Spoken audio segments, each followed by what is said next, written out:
വണ്ടി ഷിപ്പ് ചെയ്യുക, അതേപോലെ ഫ്ലൈറ്റിൽ പോവുക, ഈ പരിപാടികളൊക്കെ നടക്കും. പക്ഷെ വണ്ടി ഓടിച്ച് നാട്ടിൽ പോകണം. അതൊരു പ്രത്യേക വൈബാണ്. വെറുതെ ഓടിച്ച് നാട്ടിൽ പോവല്ല, ഒരുപാട് രാജ്യങ്ങൾ കണ്ട് നാട്ടിൽ പോവാം. UAE to ഇന്ത്യ റോഡ് ട്രിപ്പിൻ്റെ സീസൺ 3 നമ്മൾ സ്റ്റാർട്ട് ചെയ്യാൻ വരുന്നത് ഏപ്രിലാണ് പ്ലാൻ ചെയ്യുന്നത്. അപ്പോൾ ഇത്തവണ നമുക്ക് 2 റൂട്ടുകളുണ്ട്. ഒന്ന് ഇതേപോലത്തെ വണ്ടികളൊക്കെ ആയിട്ടുള്ള ഒരു അഡ്വഞ്ചറസ് റൂട്ടാണ്. അത്യാവശ്യം റോഡുകളും മലകളും കുഴികളൊക്കെ ഉള്ള ഒരു അഡ്വഞ്ചറസ് ജേർണിയാണ് അത്. UAE നിന്ന് നമ്മൾ ആദ്യം വന്ന് ഇറാനിലേക്കാണ്.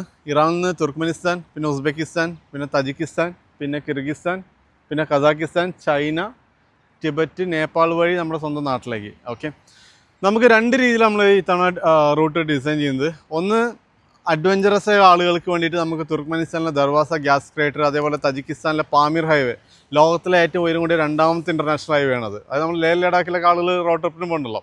അതുപോലെ ലോകത്ത് നിന്ന് ആളുകൾ വന്നിട്ട് റോഡ് ട്രിപ്പ് ചെയ്യുന്ന ഒരു റോഡാണിത്. അപ്പം നമ്മളിതെല്ലാം ഒരു 1 ഷോട്ടിലാണ് എല്ലാം ചെയ്യുന്നത്. അതല്ല, സാധാരണ കാറുകൊണ്ടുകൾക്ക് പോകുന്ന ആളുകൾക്കാണെങ്കിൽ അതല്ലാതെ നമുക്കൊരു റൂട്ട് നമ്മൾ ഡിസൈൻ ചെയ്തിട്ടുണ്ട്. ആ റൂട്ടിലും നമുക്ക് ഈ 10 രാജ്യങ്ങൾ കവർ ചെയ്യാൻ പറ്റും. പക്ഷേ നമ്മൾ ബോർഡേഴ്സൊക്കെ കുറച്ച് അങ്ങോട്ടും ഇങ്ങോട്ടും മാറ്റി വേറെ ബോർഡേഴ്സ് വഴിയാണ് നമ്മൾ എക്സിറ്റ് ആവുക, അത്രേ ഉള്ളൂ. അപ്പോൾ 10 രാജ്യങ്ങൾ, 16,000 കിലോമീറ്റർ, ഒരു 50-55 ദിവസത്തെ ഒരു അഡ്വഞ്ചർ ജേർണി. റെഡിയാണോ നിങ്ങൾ? എത്ര വട്ടം നമ്മൾ കോൺടാക്ട് ചെയ്തോ സെറ്റാക്കാം നമുക്ക്.